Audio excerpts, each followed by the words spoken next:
Assalamualaikum warahmatullahi wabarakatuh. Perkenalkan, nama saya Ahmad Arsya dari Program Studi Manajemen kelas MNJ 23C dengan NPM 234111034. Pendapatan dan diskriminasi.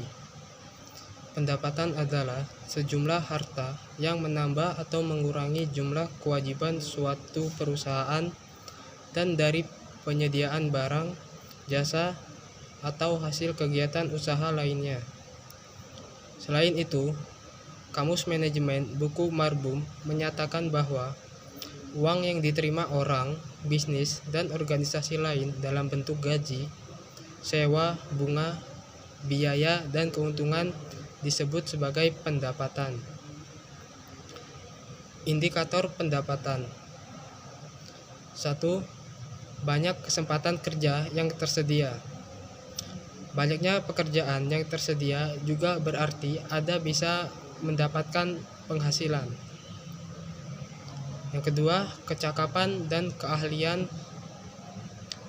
Keterampilan yang baik dapat mempengaruhi pendapatan Anda dengan meningkatkan efisiensi dan efektivitas pekerjaan. Yang ketiga, motivasi. Dalam dunia kerja, motivasi memiliki dampak yang besar terhadap kinerja dan profitabilitas. Semakin Anda termotivasi untuk bekerja, semakin tinggi pula penghasilan Anda. 4. Keuletan bekerja. Sabar identik dengan kesabaran dan keberanian. Jika seseorang ingin sukses, dibutuhkan kesabaran untuk bekerja. Ada banyak tantangan sehingga kesabaran dan keberanian sangat diperlukan. Kelima, banyak sedikitnya modal yang digunakan.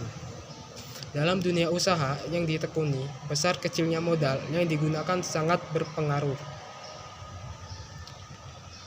Selanjutnya, faktor-faktor yang mempengaruhi pendapatan. 1. Lama usaha. Dengan meningkatkan tingkat pengalaman, keterampilan, dan keahlian, seseorang perlu mengembangkan bidang suatu perusahaan dalam jangka waktu tertentu. Sebagai keterampilan, seseorang meluas ke fisik atau kekuatan, mental, yang meliputi kecerdasan dan perangkap, dan sifat-sifat yang dapat menentukan sejauh mana produktivitas sepadan dengan pendapatan. 2. Intensitas atau jam kerja. Di dalam dunia kerja, kekuatan dan jam kerja orang sangat beragam.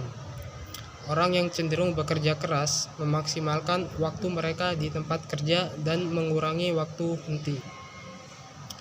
Berbeda dengan mereka yang bekerja dengan keahliannya. Mereka cenderung bekerja sesuai dengan kemampuannya dan dapat membagi waktu antara bekerja dan istirahat. 3. Perbedaan jenis pekerjaan atau okupasi. Beberapa profesi yang membutuhkan banyak pengalaman dan risiko menerima imbalan yang lebih besar daripada profesi yang membutuhkan sedikit spesialisasi. 4. Perbedaan pendidikan. Modal manusia merupakan investasi waktu dan uang untuk meningkatkan kualitas sumber daya manusia melalui pendidikan dan pelatihan. Berinvestasi untuk meningkatkan keterampilan Anda tidak hanya bermanfaat bagi individu, tetapi juga masyarakat. Pendidikan sebenarnya menghasilkan imbalan atau penghasilan yang proporsional. Yang kelima, faktor lainnya. Faktor lain yang mempengaruhi pendapatan adalah diskriminasi.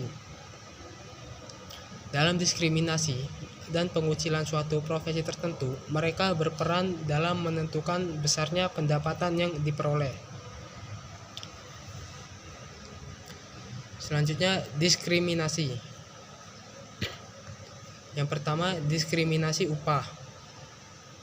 Perbedaan upah yang tidak adil berdasarkan jenis kelamin, ras, atau faktor diskriminasi lainnya.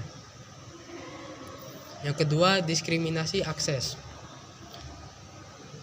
Permintaan atau tawaran yang tidak setara terhadap sumber daya ekonomi berdasarkan faktor diskriminasi seperti gender atau etnisitas. Yang ketiga, diskriminasi harga. Penentuan harga yang tidak adil terhadap konsumen berdasarkan karakteristik pribadi mereka.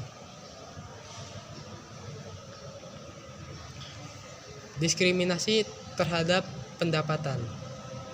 Yang pertama, ketimpangan pendapatan. Diskriminasi dapat menyebabkan ketimpangan pendapatan antara kelompok yang berbeda. Yang kedua, pengurangan produktivitas. Kurangnya kesempatan dan perlakuan yang buruk dapat menghambat produktivitas individu dan merugikan ekonomi secara keseluruhan. 3. Lingkungan sosial yang tidak sehat. Diskriminasi dapat menciptakan ketegangan sosial dan ketidakadilan yang berdampak negatif pada kesejahteraan masyarakat.